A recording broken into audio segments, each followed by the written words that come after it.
ഭദ്രപൂർ ഗ്രാമത്തിൽ ഒരു വലിയ മായ ഉടുക്ക എല്ലാരെയും ആകർഷിക്കുന്ന രീതിയിൽ മാറിയിരിക്കുന്നു. ഈ ഉടുക്ക തന്റെ മാന്ത്രികത കൊണ്ട് എവിടെ വേണമെങ്കിലും പ്രത്യക്ഷപ്പെടും, പിന്നെ എവിടേക്ക് വേണമെങ്കിലും മറഞ്ഞു പോകും. ഇന്നും ഈ ഉടുക്ക ഭദ്രപൂർ ഗ്രാമത്തിന്റെ നടുവിൽ പെട്ടെന്ന് പ്രത്യക്ഷപ്പെട്ട് ഉരുണ്ട് ഗ്രാമത്തിനകത്തേക്ക് വന്നു. ആ ഉടുക്ക കാണാനായി ജനങ്ങൾ കൂട്ടമായി വന്നു നിന്നു. അപ്പോൾ പെട്ടെന്ന് ഉടുക്കയുടെ ഒരു മൂടി തുറന്നു. തൊട്ടടുത്തു നിന്നിരുന്ന രണ്ടുപേരെ അത് തന്നിലേക്ക് ആകർഷിച്ചു. അതിനുശേഷം മൂടി മൂടപ്പെട്ട് ആ ഉടുക്ക ഉരുണ്ട് വേഗതയിൽ പോയി. ഗ്രാമത്തിലെ ജനങ്ങൾ ഇതെന്താണെന്ന് മനസ്സിലാക്കുന്നതിനകം തന്നെ ഉടുക്ക ഉരുണ്ട് ഒരുപാട് ദൂരെ പോയി, പെട്ടെന്നു മറഞ്ഞുപോയി. ഈ സംഭവം ജനങ്ങളെ എല്ലാരെയും വലിയ ആശ്ചര്യത്തിലും പിന്നെ വിഷമത്തിലുമാക്കി. ഇതെന്താ ഉടുക്കയാണോ ഇല്ലെങ്കിൽ എന്തെങ്കിലും വെടികൊണ്ടാണോ മനസ്സിലാവുന്നില്ലല്ലോ. ഇതുപോലുള്ള ഉടുക്ക ഞാൻ ആദ്യമായിട്ടാ കാണുന്നത്. ഇത് തീർച്ചയായിട്ടും എന്തെങ്കിലും മാന്ത്രിക ഉടുക്കയായിരിക്കും. അതായിരിക്കുമല്ലേ ഇത് നമ്മുടെ ജനങ്ങൾ രണ്ടുപേരും പൊക്കി കൊണ്ടുപോയത്. ഉടുക്ക എങ്ങനെ കൊണ്ടുപോകാൻ പറ്റും? ശരിക്കും അതിൻ്റെ ഉള്ളിൽ എന്തെങ്കിലും മനുഷ്യന്മാരുണ്ടാവും തോന്നുന്നു. എനിക്കെന്തോ ഇതിലെന്തോ പ്രേത ഉടുക്ക ഉണ്ടെന്ന് തോന്നുന്നു.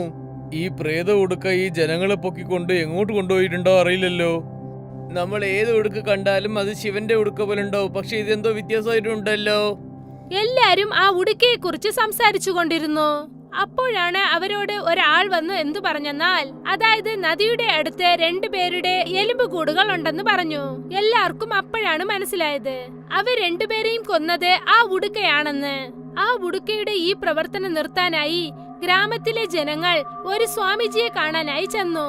ആ സ്വാമിജി തന്ത്രങ്ങൾ, മന്ത്രങ്ങൾ പിന്നെ ബലിക്ക് പ്രസിദ്ധമായവനാണ്. ഗ്രാമത്തിലെ ജനങ്ങൾ അദ്ദേഹത്തെ കാണാൻ തന്നെ ഭയപ്പെടും. എപ്പോഴെങ്കിലും തീർക്കാൻ പറ്റാത്ത എന്തെങ്കിലും പ്രശ്നമുണ്ടായാൽ മാത്രമേ അവർ ആ സ്വാമിജിയെ കുറിച്ച് ആലോചിക്കുള്ളൂ. നിങ്ങളെല്ലാരും ചേർന്ന് എന്റെ തവം കലയ്ക്കാൻ വേണ്ടി വന്നതാണോ? ക്ഷമിക്കണം ബാബ, ഞങ്ങളുടെ ഗ്രാമം വല്ലാതെ സങ്കടത്തിലാണ് ഉള്ളത്. സങ്കടത്തിലിരിക്കാനുള്ള കാരണം എന്താണ്? സങ്കടത്തിന് കാരണം ഒരു ഉടുക്കയാണ് ബാബ. എന്ത് ഉടുക്കയോ? അതെ ബാബ, ഒരു വലിയ ഉടുക്ക ഗ്രാമത്തിൽ ചേർന്ന് രണ്ട് മനുഷ്യന്മാരെ കൊന്നു കഴിഞ്ഞു. ആ ഉടുക്കന്റെ ഉള്ളിൽ ആരോ ഉണ്ട്. പ്രേതമാണോ ഇല്ല മനുഷ്യന്മാരോ അറിയില്ല. ഒരു ഉടുക്കയ്ക്ക് വേണ്ടിയാണോ നിങ്ങളൊക്കെ പേടിക്കുന്നത്? ബാബ, അത് ഉടുക്കയല്ല, ഞങ്ങളുടെ കാലനാണ്. ആ ഉടുക്കേന്റെ അടുത്ത് നിന്ന് ഞങ്ങൾ എങ്ങനെയെങ്കിലും രക്ഷിക്കണം. തീർച്ചയായിട്ടും ആ ഉടുക്കയിൽ എന്തെങ്കിലും പ്രേതം ഉണ്ടാവും തോന്നുന്നു. പക്ഷെ നിങ്ങൾ ആരും ഒന്നും വിഷമിക്കേണ്ട. നാളെ ഞാൻ നിങ്ങളുടെ ഗ്രാമത്തിലേക്ക് വരാം. ആ ഉടുക്കയ്ക്ക് എന്നെ ഞാൻ ഉടുക്കി അടിച്ചു തരാം. അടുത്ത ദിവസം രാവിലെ തന്നെ ആ സ്വാമിജി ജനങ്ങൾ ഇരിക്കുന്ന സ്ഥലത്തേക്ക് വന്ന് തന്റെ യാഗം തുടങ്ങി. ഗ്രാമത്തിലെ ജനങ്ങൾ ആ യാഗത്തിൽ പങ്കേറ്റു. അഘോരി ബാബ തന്റെ കയ്യിലുണ്ടായിരുന്ന ഉടുക്ക അടിച്ചുകൊണ്ട് നൃത്തം കളിച്ചു. അപ്പോഴാണ് അവിടേക്ക് ആ വലിയ ഉടുക്ക വന്നത്. യാഗം നടക്കുന്ന സ്ഥലത്തിലേക്ക് അത് ഉരുണ്ടോടി വന്നു. ഗ്രാമത്തിലെ ജനങ്ങളൊക്കെ പേടിച്ചു പോയി ഒരേ സ്ഥലത്ത് കൂടി നിന്നു. സ്വാമിജി തന്റെ നൃത്തം നിർത്തിയിട്ട് ആ ഉടുക്കയെ ശ്രദ്ധിച്ചു നോക്കി. എന്നിട്ട് തന്റെ ചെറിയ ഉടുക്ക അടിച്ചുകൊണ്ട് അദ്ദേഹം ചോദിച്ചു, ഉടുക്കനുള്ള പ്രേതമേ പുറത്തേക്ക് വാ, ഇല്ലെങ്കിൽ എന്റെ ഉടുക്ക വെച്ച് നിന്റെ ഉടുക്ക ഞാൻ അടിക്കും. അപ്പോഴാണ് ഉടുക്കയുടെ മുടി തുറന്നത്. പിന്നെ അതിനകത്തു നിന്ന് ഒരു പ്രേതം പുറത്തേക്ക് വന്നു. എന്നെ ഒന്ന് ഓർത്തു നോക്ക്, ഞാൻ ആരാണെന്ന് എനക്കറിയാം. നിന്റെ ശബ്ദം ഞാൻ എവിടെ കേട്ടതുപോലെ ഉണ്ടല്ലോ. ഞാനാണ് നന്ദു. നന്ദു ആര്? ആ ഗ്രാമത്തിലുള്ള പ്രാന്തനാണോ? അതെ അഘോരി ബാബ, ഞാൻ ആ പ്രാന്തൻ നന്ദുവാണ്. നീ ആരെ ബലി കൊടുത്തോ അവൻ തന്നെയാണ് ഞാൻ. പിന്നെ ഈ ഉടുക്ക എന്റെ തോലുകൊണ്ട് നീ ചെയ്തതാണ്. എന്ത്? ഇത് അതേ ഉടുക്കയാണോ? ഇത് എന്റെ വിജയത്തിന് വേണ്ടി ഉണ്ടാക്കിയതാണല്ലോ. അതെ, ബലി എന്ന പേരിൽ നീ എന്നെ കൊന്നുകളഞ്ഞില്ലേ? അന്ന് മുതൽ ഞാൻ പ്രേതമായിട്ട് മാറി ഇവിടെ ചുറ്റിക്കൊണ്ടിരിക്കുകയാണ്. അതുകൊണ്ട് ഈ ഉടുക്ക എന്റെ അധികാരത്തിലാണ് ഉള്ളത്. ഞാൻ നിനക്ക് തന്നത് ബലിയല്ല, ഞാൻ നിനക്ക് തന്നത് മോക്ഷമാണ്. മനസ്സിലായോ? ഗ്രാമത്തെ ജനങ്ങളെ, ഈ അഘോരി ഒരു മോശമായ ആളാണ്. തന്റെ വിജയത്തിന് വേണ്ടി എന്നെ പോലെ കുറെ ആൾക്കാർ അയാൾ ബലി കൊടുത്തിട്ടുണ്ട്. ഞാൻ ഈ ഗ്രാമത്തിൽ വന്നത് കാരണം ഈ അഘോരിയെ കൊല്ലാൻ വേണ്ടിയാണ്. ഭ്രാന്ത പ്രേതമേ, നീ എന്ത് എന്നെ കൊല്ലുന്നു? ഞാൻ ഇപ്പൊ തന്നെ ഭസ്മമാക്കി കളയും. ആ സ്വാമിജിയും പ്രേതവും തമ്മിൽ മാന്ത്രിക ശക്തിയുള്ള യുദ്ധങ്ങൾ ചെയ്തു. രണ്ടുപേരും മാറി മാറി അവരുടെ മന്ത്രശക്തി കൊണ്ട് യുദ്ധം ചെയ്തു. അവസാനം സ്വാമിജി തോറ്റുപോയി ആ സ്ഥലത്ത് നിന്നും ഓടിപ്പോയി. പ്രേതം സ്വാമിജിയെ പിടിച്ച് തന്റെ ഉടുക്കയുടെ അകത്തേക്ക് കൊണ്ടുവന്നു. സ്വാമിജി അകത്തേക്ക് വന്നതും ആ ഉടുക്കയുടെ മൂടി മൂടപ്പെട്ടു. എന്നിട്ട് ഉടുക്ക വേഗതയിൽ ഉരുണ്ട് കുറെ ദൂരെ ചെന്ന് മറയപ്പെട്ടു. ഗ്രാമത്തിലെ ജനങ്ങൾ ഇത് കണ്ടിട്ട് ഒരുപാട് ആശ്ചര്യത്തിലായി പോയി. ഗ്രാമത്തിലെ ജനങ്ങൾ ആ ഉടുക്കയിലെ പ്രേതത്തിന്റെ കഥ കേട്ട ഉടൻ തന്നെ സ്തംഭിച്ചു പോയി. ആ ഉടുക്കയിലെ പ്രേതം സ്വാമിജിയെ വലിച്ചുകൊണ്ടു പോയത് അത് കണ്ട് ജനങ്ങൾ വീണ്ടും ഒരുപാട് പേടിച്ചു പോയി.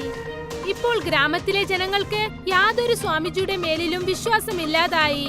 അവർ മാറി മാറി ഇതിനെ കുറിച്ചായിരുന്നു സംസാരിച്ചിരുന്നത്. അഘോരി ബാബ നന്ദു ഭ്രാന്തനടുത്ത് ഭയങ്കര മോശമായിട്ട് നടന്നിട്ടുണ്ട്. നന്ദു ഇങ്ങനെ പ്രേതമായിട്ട് മാറി പഴിവാങ്ങുന്നത് നല്ലതെന്ന് തോന്നുന്നു. പക്ഷേ ഇത് നന്ദുവിനും അഘോരി ബാബയ്ക്ക് നടക്കുന്ന ചണ്ടയല്ലേ? പക്ഷേ ഇതിന്റെ നടുവിൽ നമ്മൾ എങ്ങനെ പെട്ടത്? ആ ഉടുക്ക പ്രേതവും അഘോരി ബാബേനെയും കൊണ്ടുപോയല്ലോ. ഇപ്പൊ അത് എന്ത് ചെയ്യുന്ന അറിയില്ലല്ലോ. അത് ചേട്ടാ, ആ ഉടുക്ക പ്രേതേ പറയാൻ പറ്റുള്ളൂ. ഇപ്പോൾ നമ്മള് അഘോരി ബാബുവിനെ പറ്റിയല്ല വിഷമിക്കേണ്ടത്, നമ്മളെ പറ്റിയാണ് വിഷമിക്കേണ്ടത്. പക്ഷെ നമ്മൾ എങ്ങനെയാണ് വിഷമിക്കേണ്ടത്? ആ ഉടുക്ക പ്രേതം അടക്കണമെങ്കിൽ ആ ശിവപെരുമാൾ മാത്രമേ ചെയ്യാൻ പറ്റുള്ളൂ. ഗ്രാമത്തിലെ ജനങ്ങൾ ഉടുക്ക പ്രേതത്തിന്റെ കയ്യിൽ നിന്നും അവരെ രക്ഷപ്പെടുത്താനായി ശിവക്ഷേത്രത്തിലേക്ക് ചെന്നു. എന്നിട്ട് അവിടെ നിന്ന് തൃശൂലം കൊണ്ടുവന്ന് 4 വഴി പാതയിൽ നിർത്തിവെച്ചു. എന്നിട്ട് അന്ന് രാത്രി എന്ത് സംഭവിക്കുന്നെന്ന് അറിയാൻ എല്ലാരും കാത്തിരുന്നു. രാത്രി ആയതും തന്നെ ഗ്രാമത്തിലെ ജനങ്ങൾ അവരുടെ ആലോചന പ്രകാരം ശിവക്ഷേത്രത്തിൽ നിന്നും 4 ഉടുക്കയും കൊണ്ട് ഗ്രാമത്തിന്റെ മധ്യത്തിലേക്ക് വന്നു. എന്നിട്ട് ഉടുക്ക അടിക്കാൻ തുടങ്ങി. ആ ഉടുക്കയുടെ ശബ്ദം ഗ്രാമം മുഴുവൻ കേട്ടു. അപ്പോഴാണ് ആ വലിയ ഉടുക്ക ഉരുണ്ടുകൊണ്ട് അവിടേക്ക് വന്നു ചേർന്നത്. ഇപ്പോൾ ആ ഉടുക്ക പ്രേതത്തിന് ഗ്രാമത്തിലെ ജനങ്ങൾ ആരും തന്നെ ഭയപ്പെട്ടില്ല. അവരുടെ ഉടുക്ക ഇനിയും വേഗതയിൽ അടിക്കാൻ തുടങ്ങി. ആ ഉടുക്കയുടെ മൂടി തുറന്നു. പിന്നെ പ്രേതം അതിൽ നിന്നും പുറത്തേക്ക് വന്നു. ഗ്രാമത്തെ ജനങ്ങളെ, നിങ്ങൾ എല്ലാരും ചേർന്ന് എന്തിനാണ് എന്നെ വരച്ചത്? ഉടുക്ക പ്രേതമേ, നിന്റെ കഥ കേട്ട് ഞങ്ങൾക്ക് എല്ലാവർക്കും വിഷമമുണ്ട്. ആ അഘോരി ബാബ നിനക്ക് ചെയ്തത് വലിയൊരു തെറ്റായ കാര്യമാണ്. നീ അദ്ദേഹത്തിന് വലിയ ശിക്ഷയാണ് കൊടുത്തത്. നിന്നെ പേടിക്കുന്നതിൽ നിന്ന് ഞങ്ങൾക്ക് നിന്റെ മുക്തി തരൂ. ഉടുക്ക പ്രേതമേ, നിനക്കും ഞങ്ങൾക്കും ഒരു പകയില്ലല്ലോ. ഞങ്ങൾക്ക് പേടിയില്ലാതെ ജീവിക്കാൻ വിട്. ആ അഘോരി ബാബുവിനെ കൊന്ന് ഞാൻ എന്റെ പഴി തീർത്തു കഴിഞ്ഞു.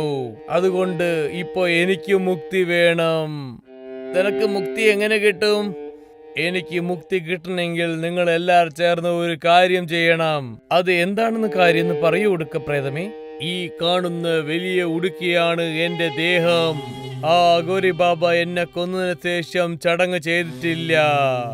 അന്നു മുതൽ തന്നെ എന്റെ ആത്മാ ഇവിടെ ചുറ്റിക്കൊണ്ടിരിക്കുകയാണ്. ഞങ്ങൾ നിന്റെ അവസാന ചടങ്ങ് ചെയ്യണമെന്ന് നീ ആഗ്രഹിക്കുന്നുണ്ടോ? അതെ, മനുഷ്യന്മാർക്ക് നിങ്ങൾ എങ്ങനെ ഇരുതി ചടങ്ങ് ചെയ്യുന്നുണ്ടോ അതുപോലെ ചുടുകാട്ടിൽ അലങ്കരിച്ച് അഗ്നി ഇതിൽ നിങ്ങൾ ഇട്ടോളൂ. അതുകൊണ്ട് നിനക്ക് മുക്തി കിട്ടുമോ? അതെ, എനിക്ക് മുക്തി കിട്ടും.